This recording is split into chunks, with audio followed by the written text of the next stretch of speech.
No passado distante, quando as pessoas começaram a se multiplicar e a ter filhas, o mundo ainda estava nos seus primeiros dias, silencioso, cheio de vida e intocado pelo barulho das eras futuras. A natureza prosperava, mas algo sombrio começou a se formar dentro do coração dos humanos. Era uma época muito anterior a qualquer julgamento sobre a Terra. Uma era esquecida, brevemente mencionada em textos antigos, mas lembrada pela sombra pesada que lançou sobre a criação. Durante a vida de Jared, um dos antepassados de Noé, algo incomum aconteceu nos reinos celestiais. Enquanto a humanidade crescia e nasciam filhas por toda parte, seres poderosos do céu, conhecidos como filhos de Deus, notaram a beleza das mulheres da terra. Movidos pelo desejo, escolheram esposas entre elas, tomando aquelas que desejavam. Esses seres celestiais, também chamados de vigilantes, tinham sido enviados para guiar e observar a humanidade. Mas em vez de apenas observar, ficaram fascinados com o que viam. O líder deles, Semjaza, convocou os outros para se reunirem em um grande campo aberto perto do Monte Hermon. Lá, ele os alertou sobre as consequências. "Temo ser o único a seguir com isso", confessou. "E levarei toda a culpa se vocês me abandonarem." Mas os outros anjos, decididos e unidos, responderam com uma só voz: "Façamos um juramento entre nós.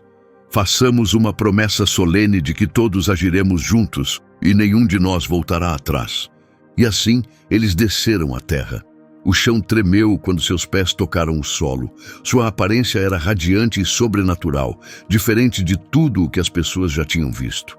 Os humanos os observavam em silêncio, sem saber o que estavam presenciando. Logo após chegarem, os vigilantes tomaram esposas e compartilharam com elas conhecimentos que antes estavam escondidos nos céus. Dessas uniões nasceram filhos, mas não eram crianças comuns. Eram seres de tamanho e força imensos, uma mistura de carne e espírito. Eram os Nefilins. Naquela época, e mesmo depois, esses gigantes andaram pela terra, nascidos da união entre os filhos de Deus e as filhas dos homens. Tornaram-se poderosos e conhecidos, verdadeiras lendas entre as primeiras gerações da humanidade. No início, esses gigantes viviam da terra, caçavam, colhiam frutos e plantavam, mas sua fome cresceu de forma descontrolada. Quando a terra já não era suficiente para alimentá-los, eles se voltaram contra os humanos e até contra os animais. Sua fúria e apetite não tinham limites. Criaturas estranhas e deformadas começaram a surgir, combinações antinaturais de diferentes espécies. Os vigilantes continuaram revelando conhecimentos proibidos. Um de seus líderes, Azazel, ensinou as pessoas a fabricar armas, espadas, escudos, e também a fazer espelhos, ornamentos e a pintar o rosto. As mulheres aprenderam as artes da sedução, usando enfeites e encantos. Outros anjos ensinaram os segredos das estrelas, como ler os céus e usar plantas para fins mágicos. A terra se corrompeu com esses ensinamentos, e Deus viu tudo o que estava acontecendo. Então o Senhor declarou: "Meu espírito não permanecerá para sempre com os humanos, pois eles são apenas carne. A partir de agora, sua vida será limitada a 120 anos. Nos céus, um julgamento silencioso e tenso se espalhou entre os anjos fiéis. Os portões do céu foram fechados e os arcanjos foram convocados. Os vigilantes haviam ultrapassado um limite sagrado. Na terra, as pessoas começaram a temer as criaturas que esses anjos haviam criado. Os nefilins dominavam como reis, adorados como deuses entre os homens. Suas vozes trovejavam como tempestades, fazendo as montanhas tremerem. Os rios corriam vermelhos de sangue e o mal se espalhava como fogo pelas terras.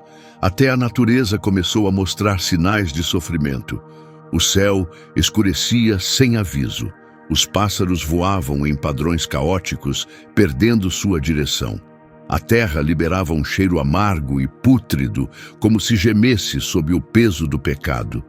Era como se toda a criação sentisse uma profunda perturbação.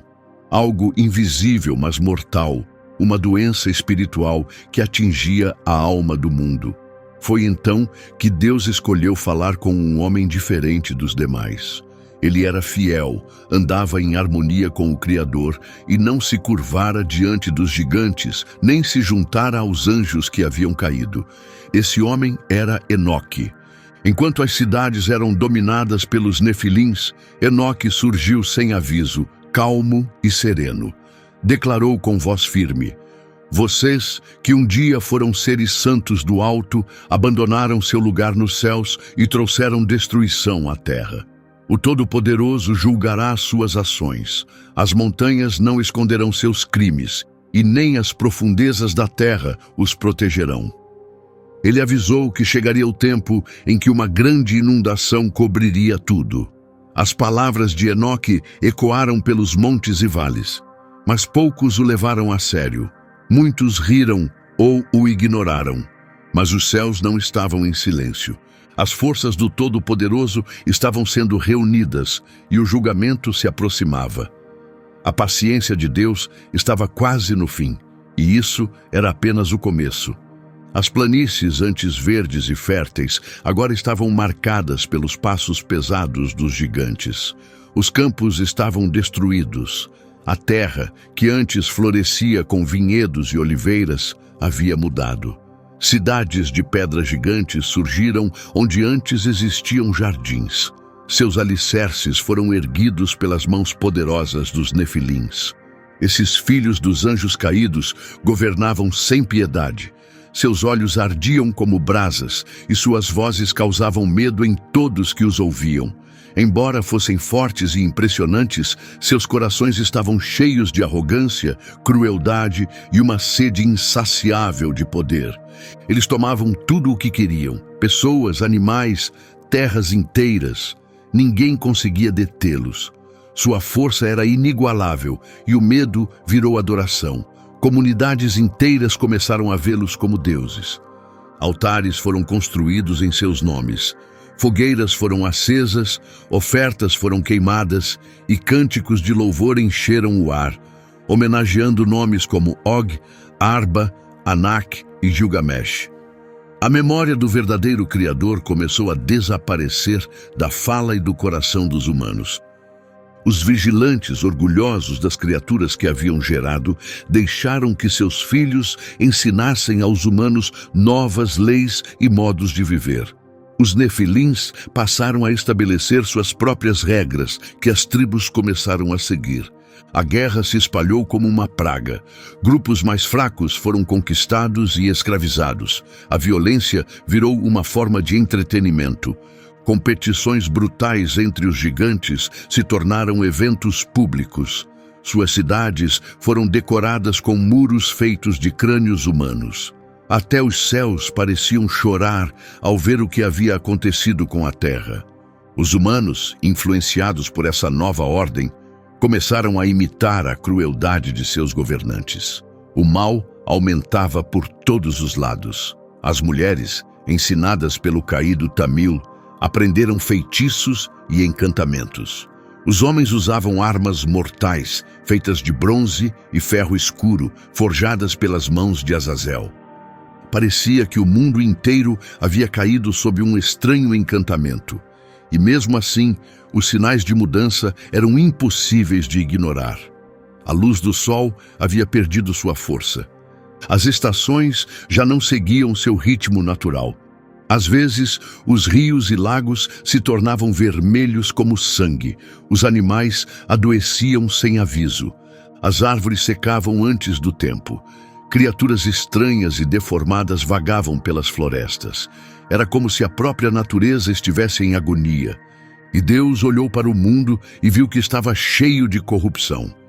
Todos os seres vivos haviam se afastado do caminho da justiça. No alto, os anjos fiéis observavam em silêncio. O trono do Todo-Poderoso irradiava justiça perfeita. Entre os seres celestiais, a tristeza preenchia o ar. Um acerto de contas divino estava sendo preparado. Mas antes que ele viesse, haveria uma última oferta de misericórdia, um último chamado. Enquanto os vigilantes festejavam em suas fortalezas de pedra e os gigantes lutavam ferozmente entre os picos das montanhas, um homem solitário caminhava pelos campos secos, espalhando palavras de advertência como sementes ao vento. Seu nome era Enoque, o 7º descendente de Adão. As pessoas o evitavam. Os governantes o tratavam com desprezo, mas Enoque nunca deixou de proclamar suas profecias. Em uma de suas visões, ele foi levado aos céus. O que viu lá, nenhum humano ousaria repetir em voz alta. Quando voltou, escreveu tudo o que lhe foi revelado. As montanhas tremerão, as estrelas cairão do céu, os céus se abrirão e os exércitos do Senhor descerão em glória. Os gigantes serão julgados e os anjos que lhes deram vida serão lançados em uma prisão sem fim. Mas os vigilantes não zombaram no início. Mesmo assim, sabiam que Enoque falava a verdade. Temiam o Todo-Poderoso. Em pânico, suplicaram a Enoque que intercedesse por eles.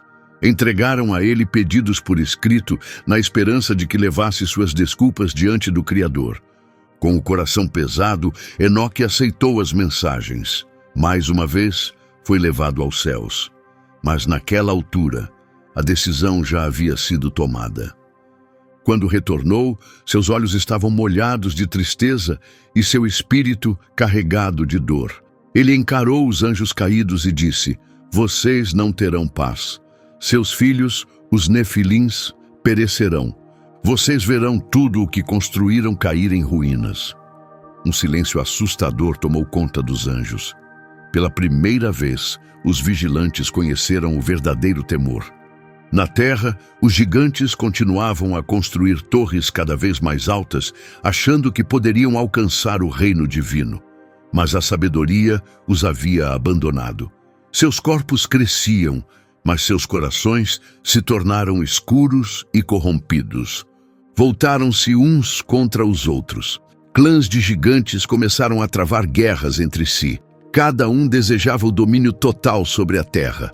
As cidades ruíram, uma após a outra. O sangue corria pelos vales como rios. As tribos humanas, dominadas pelo medo, clamavam por qualquer ser que prometesse salvá-las. Espíritos enganadores andavam entre o povo, espalhando falsos ensinamentos e incentivando a destruição. O mundo mergulhava numa escuridão da qual não poderia retornar. E no meio desse caos, uma nova figura entrou na história. Era apenas um homem, sem tamanho de gigante, sem fama ou glória, mas com um coração sincero e olhos que ainda olhavam para o céu. Seu nome era Noé.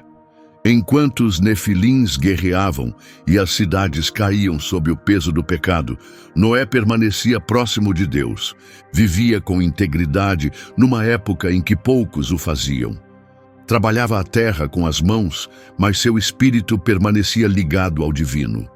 Mesmo com o mundo enlouquecendo ao seu redor, ele mantinha a paz, a justiça e a confiança no Senhor. A corrupção era tão profunda que até os animais haviam sido alterados. Criaturas estranhas andavam pelas colinas. A linhagem da verdadeira humanidade estava quase extinta.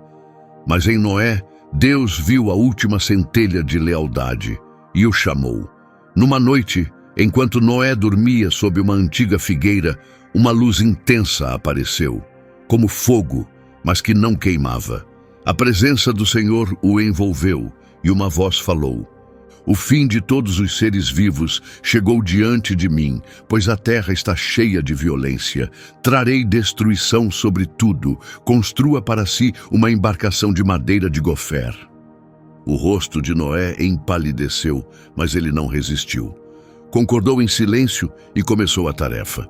No alto, o trono de Deus brilhava com pureza. 4 grandes arcanjos estavam diante do Todo-Poderoso: Miguel, Rafael, Gabriel e Uriel. Cada um recebeu uma missão divina. A paciência de Deus havia chegado ao fim. Os clamores da terra e as vozes dos inocentes pediam justiça. O momento havia chegado. Miguel foi enviado para trazer julgamento sobre os vigilantes. Rafael recebeu a ordem de capturar Azazel e lançá-lo no abismo das trevas. Gabriel foi designado para causar conflito entre os nefilins, fazendo com que se destruíssem entre si.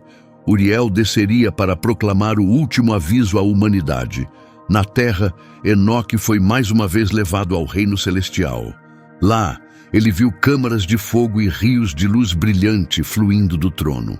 Viu os livros sagrados sendo abertos. Viu nomes sendo escritos e outros sendo apagados. Uma lágrima caiu de seu olho. Ele voltou à terra e declarou a última mensagem aos caídos: não haverá misericórdia para vocês. Vocês serão lançados nas profundezas, seus descendentes serão eliminados e a terra será purificada. Dessa destruição surgirá um novo começo. Azazel, o mais desafiador e corrompido dos anjos caídos, foi julgado primeiro. Ele havia conduzido a humanidade à violência, ensinado a fabricar ídolos, a corromper o corpo e a alterar a ordem natural. Rafael o encontrou escondido entre os penhascos de Dudael. Com correntes de fogo, o arcanjo o prendeu, arrastando-o por rochas cortantes até um poço sombrio. Ali, Azazel foi lançado, trancado na escuridão eterna, à espera do grande dia do juízo. Gabriel, por sua vez, seguiu para as fortalezas poderosas dos nefilins. Ele plantou sementes de dúvida entre eles. Os gigantes começaram a se voltar uns contra os outros.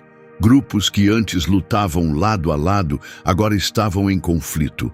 Os filhos dos vigilantes entraram em guerras internas intensas. Isso marcou o início de sua queda. Miguel, comandante dos exércitos celestiais, confrontou os próprios vigilantes, aqueles que haviam se escondido em cavernas profundas e salões luxuosos. Ainda carregavam aparência de grandeza, mas diante do servo do Altíssimo foram tomados de terror. Um a um foram acorrentados e lançados nas cavernas mais escuras. Sobre essas prisões foram colocadas pedras em chamas, imovíveis e eternas. Enquanto a guerra rugia nos céus, Noé continuava a construir. Dia após dia, a arca tomava forma. Ela media 300 côvados de comprimento, 50 côvados de largura. Sua altura a tornava uma estrutura flutuante imensa, feita com fé, resistência e obediência. Noé não questionava, apenas obedecia. As pessoas zombavam dele. Noé, onde está o teu Deus poderoso? Por que construir um barco tão grande? Vai navegar sobre a terra seca? Mas Noé não respondia. Continuava trabalhando. Então Deus falou mais uma vez: entre na arca você e toda a sua casa, pois vi que você é justo nesta geração. E então os animais começaram a chegar, 2 a 2, perfeitamente emparelhados. Pássaros voavam e pousavam suavemente. Serpentes se arrastavam para seus lugares. Leões, bois e cervos apareciam, todos obedecendo a um chamado invisível. Era a voz de seu Criador. Os céus começaram a mudar. Os ventos se transformaram. Os anjos partiram. Os caídos foram trancados. Os gigantes ainda consumidos pela guerra. E no 7º dia aconteceu. Noé entrou na arca junto com sua esposa, seus filhos, Sem, Cam e Jafé, e as esposas deles. A porta foi fechada, não por mãos humanas, mas pela própria mão de Deus. Seguiu-se um silêncio. As nuvens se adensaram em muralhas negras. O trovão rasgou os céus com força violenta. A natureza já não era gentil, era selvagem e impiedosa. Rios transbordaram de seus leitos. Os ventos uivaram pelas montanhas. Toda a criação gemeu como uma mulher em trabalho de parto, sacudida pela dor e pela fúria. A era da graça havia terminado. Dentro da arca, Noé curvou a cabeça em oração silenciosa. A estrutura de madeira tremia com o primeiro trovão, mas sua expressão serena contrastava com o pânico que consumia o mundo lá fora. Lá fora, as pessoas corriam em desespero. Corriam para templos, clamando a estátuas e ídolos de pedra. Mas nenhuma voz respondia. A porta da arca estava selada. Então veio um som profundo, gutural, surgindo das entranhas da terra. As águas subterrâneas explodiram.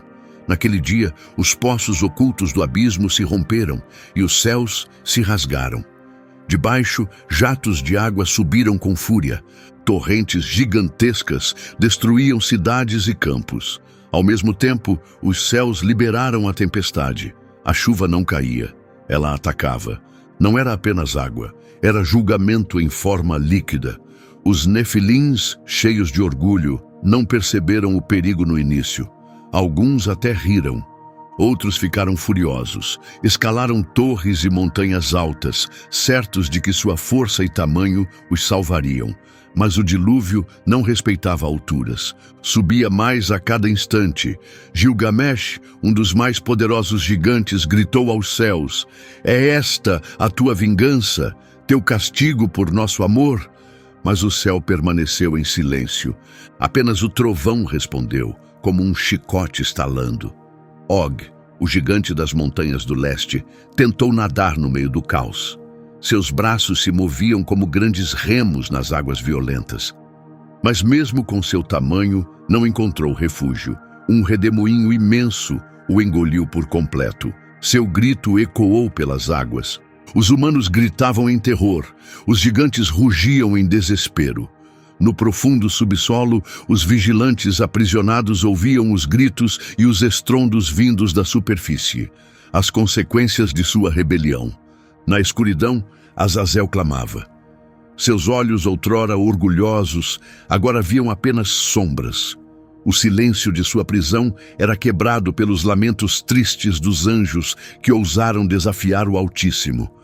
Dentro da arca, Noé sentia as ondas baterem com força no casco, mas ele se agarrava à fé. Deus estava com ele em meio à tempestade. A chuva não cessou. Por 40 dias e 40 noites ela caiu sem parar. Até os picos mais altos das montanhas ficaram submersos. Nenhuma criatura viva sobreviveu. Mas nada escapava aos olhos do céu. Cada momento foi registrado nos livros celestiais. Os nomes dos nefilins foram apagados dos rolos sagrados. Lá em cima, os céus se alegraram. A justiça havia sido feita. As estrelas brilharam com novo esplendor. O equilíbrio havia sido restaurado. Debaixo das águas, o silêncio reinava. O mundo havia sido purificado pelo dilúvio do lamento divino. A arca flutuava sobre o abismo, deslizando por onde antes existia vida. Nada mais era visível. Parecia que a terra havia sido abandonada. Mas Deus não se esqueceu. Os dias se passaram. Um vento começou a soprar. Aos poucos, as águas começaram a recuar. A arca finalmente repousou sobre as montanhas de Ararat. Noé soltou um corvo, depois uma pomba. A longa estação de espera chegava ao fim. Pela janela da arca, Noé olhou para um mundo transformado. Tudo o que existia antes, as torres, os templos, os monumentos dos nefilins, havia desaparecido. O legado deles estava enterrado em lama e silêncio. No entanto, muito além do mundo visível, algo ainda se movia no invisível. Nem todo vestígio do mal antigo havia sumido. Em lugares ocultos, restos da linhagem corrompida aguardavam uma nova chance. A vida voltaria a florescer, mas a escuridão ainda não tinha sido completamente derrotada. Quando a arca repousou e a terra começou a secar, revelou-se um mundo calmo e vazio, sem cidades, sem gritos, sem altares manchados. Noé abriu a escotilha e contemplou um horizonte limpo. Era como se o mundo tivesse nascido de novo, renovado pelo trabalho da destruição. A primeira coisa que ele fez foi construir um altar, sem ouro, sem ídolos entalhados, apenas pedras colocadas com cuidado e um coração cheio de gratidão. Ali, ofereceu sacrifícios com animais puros. O aroma subiu suavemente aos céus, como incenso em busca de paz. E o Senhor recebeu aquele cheiro e disse em seu coração: "Nunca mais amaldiçoarei a terra por causa do ser humano. mesmo que os pensamentos do coração humano se inclinem para o mal desde a juventude. Então, Deus fez uma promessa sagrada, uma nova aliança. O céu foi pintado com cores brilhantes, nunca vistas antes. Um arco se estendia da montanha até as nuvens. Não era apenas luz dobrada pela chuva, era um símbolo eterno. Coloquei o meu arco nas nuvens, declarou Deus, e ele será o sinal da minha aliança entre mim e a terra. Noé e seus filhos deram os primeiros passos nesse novo começo. Cam, Sem e Jafé aprenderam a cultivar a terra, a construir casas e a cuidar de todas as criaturas vivas. Deles surgiram novas gerações, nações inteiras no futuro traçariam sua origem até esses 3 irmãos. Novas línguas surgiram, as terras foram divididas, e assim o mundo seguiu adiante, marcado para sempre por uma promessa pendurada no céu. Mas mesmo no silêncio de um mundo renascido, o passado ainda sussurrava no ar. Entre os filhos de Cam, histórias antigas começaram a ressurgir. Relatos de seres gigantescos, poderosos e imponentes. Lendas falavam de criaturas com força extraordinária que sobreviveram ao grande dilúvio ou reapareceram por meio de um sangue corrompido. Os textos sagrados não explicam como, mas eles voltaram. Não com o mesmo poder avassalador de antes, mas ainda assim temíveis e impressionantes. Novas tribos começaram a surgir, os Anaquins, os Refaíns, os Emins e os Uzins. Eles se estabeleceram em várias terras, crescendo em número. Seus corpos eram enormes, suas vozes como trovões. Suas armas pesavam como troncos de árvores. Parecia que o sangue dos Nefilins não havia desaparecido por completo. Ele persistia, escondido nas veias da humanidade. E as histórias se espalhavam, passadas de geração em geração. Falavam de um rei em Bazã que dormia numa cama de ferro com 9 côvados de comprimento. Em Canaã, os filhos de Anak vagavam. Acreditava-se que fossem descendentes dos antigos gigantes. Construíam cidades tão altas que pareciam tocar o céu. Não eram apenas lendas, chegavam como sussurros, constantes e assustadores. Os nomes mudavam com o tempo, mas o medo permanecia o mesmo.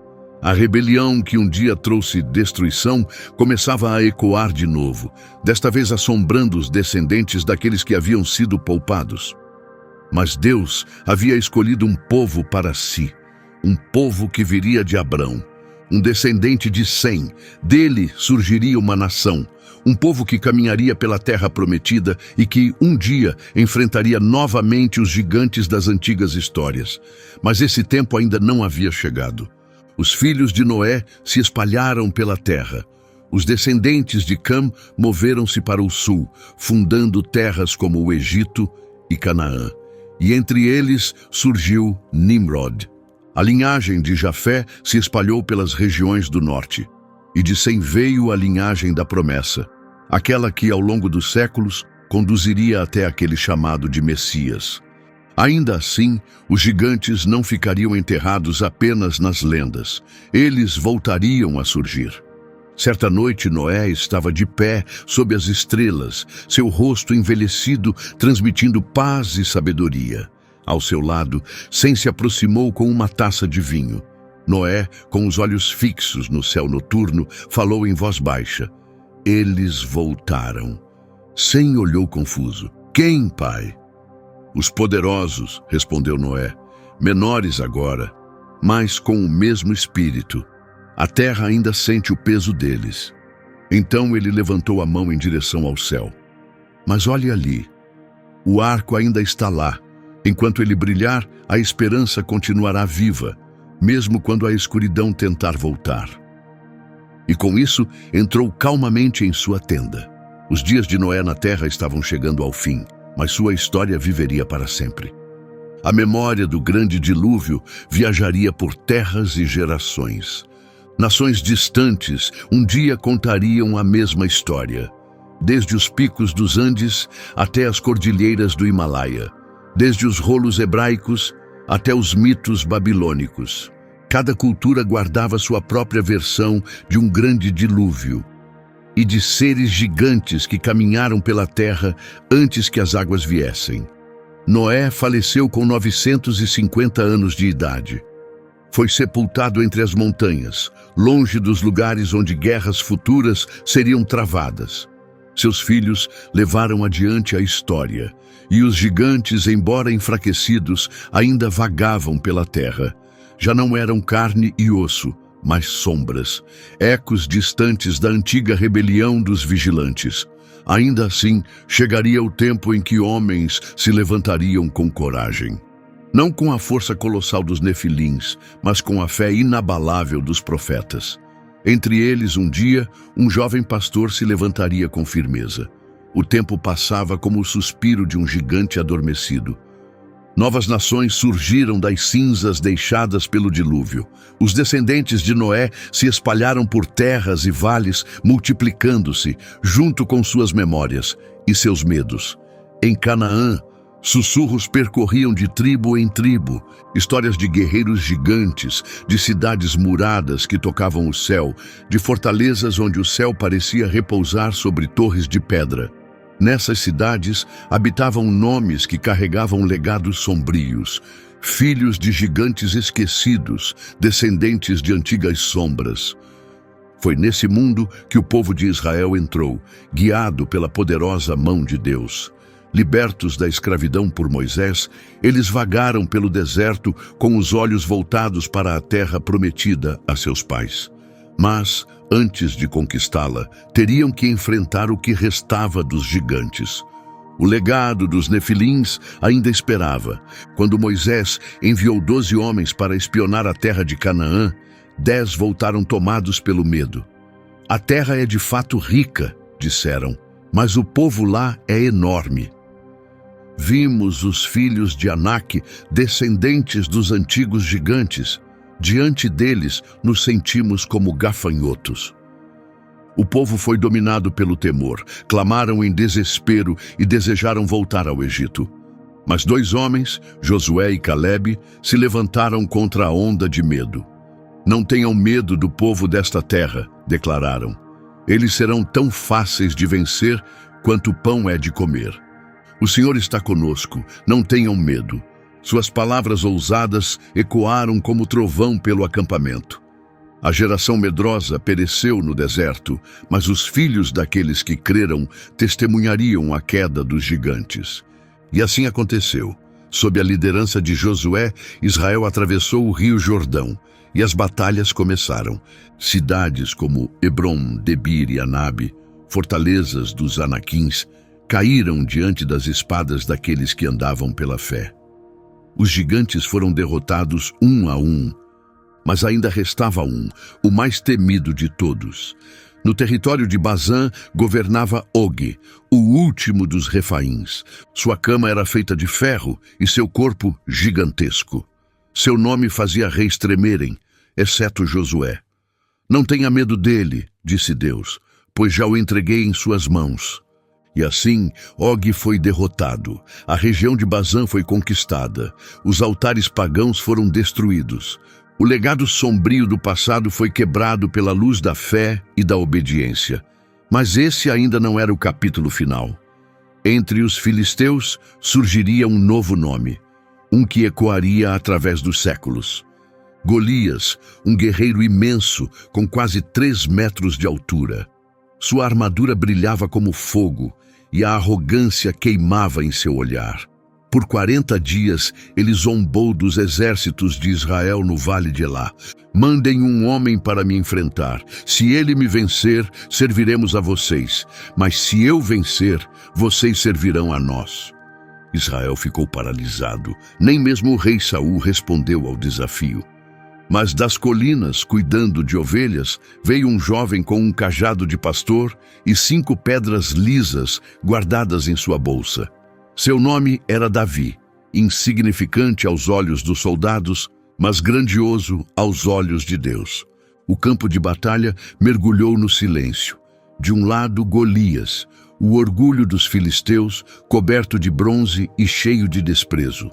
Do outro, um simples rapaz, sem espada, sem escudo, armado apenas com fé. Você pensa que sou um cachorro para vir contra mim com paus? Zombou o gigante, cuspindo com desprezo.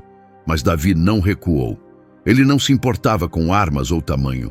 Seus olhos estavam fixos na ofensa lançada contra o Deus de Israel. Você vem contra mim com espada, lança e escudo, mas eu vou contra você em nome do Senhor dos Exércitos, o Deus de Israel, a quem você insultou. O céu parecia prender a respiração. Até os anjos observavam em silêncio. Então, a pedra voou. Um assobio suave, um impacto repentino e final. Golias caiu. Como um carvalho orgulhoso, oco por dentro, tombou de rosto no chão. O reinado do gigante terminou não pela força, mas pela fé. Davi correu, agarrou a espada do guerreiro caído e, com um golpe rápido, cortou sua cabeça. O chão estremeceu. Os filisteus entraram em pânico e fugiram. O medo que antes vinha dos gigantes agora se voltava contra eles. Mas aquilo não era o fim. Era apenas o começo da última caçada.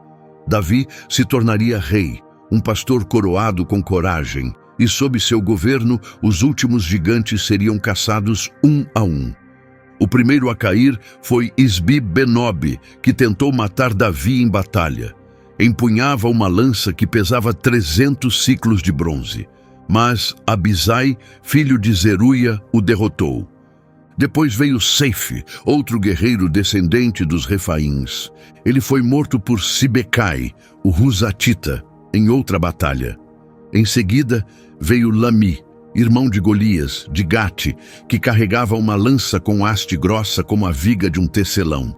Ele também foi vencido, abatido por Elanã, filho de Jaaré-Oregim. E por fim, surgiu um gigante sem nome, descrito como tendo 6 dedos em cada mão e em cada pé, 24 no total. Uma visão monstruosa em qualquer medida, mas ele caiu como os outros antes dele. Nessa época, Davi já não era mais o jovem pastor que um dia enfrentou o gigante no vale. Ele havia se tornado rei, mas seu coração ainda seguia a mesma fé inabalável. Por onde Davi passava, a linhagem dos gigantes caía atrás dele. Era como se o próprio céu estivesse encerrando uma história que começara nos tempos antigos de Noé. Os homens que derrotaram os últimos Refaíns não eram seres sobrenaturais, não eram gigantes, eram guerreiros comuns, mas dentro de cada um deles ardia algo que os gigantes jamais conheceram: a presença do Deus vivo. E assim, batalha após batalha, com pedras, espadas e corações firmes, a linhagem corrompida dos Nefilins, quebrada desde o dilúvio, foi levada ao fim. As cidades que um dia pertenceram aos gigantes foram reduzidas a ruínas. Seus nomes restaram apenas como advertência. Seus atos sombrios, lembrados apenas como histórias de alerta. E seus espíritos, desencarnados e derrotados, ainda vagam pelas sombras, à espera do dia do juízo final. Mas nos corações dos fiéis, uma verdade permaneceu inabalável. Não é o poder que põe os gigantes de joelhos, é a fé,